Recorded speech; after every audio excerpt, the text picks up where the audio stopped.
Good day everyone! The website I'm going to share is called BBC Ideas. Dito, makita natin na it's described as a short films for curious minds. So basically, isa siyang online platform kung saan may mga short videos on different topics like life, culture, science, society, and even human behavior.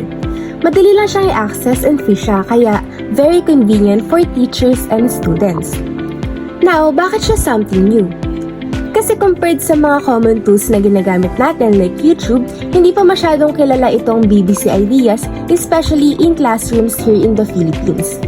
Ang unique niya kasi curated talaga yung videos.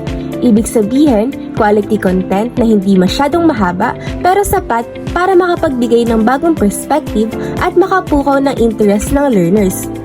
Kagaya nitong section na sustainable thinking. Makikita nyo na may videos about climate change, environment, at pag-aalaga sa nature. And bakit siya helpful sa values education?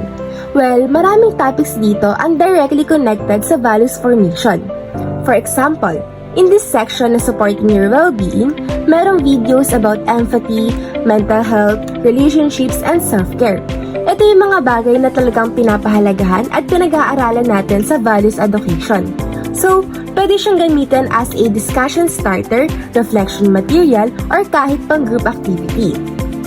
What I like most about BBC Ideas is that the videos are short, engaging, and very thought-provoking. Hindi siya boring, kaya students can easily relate and reflect.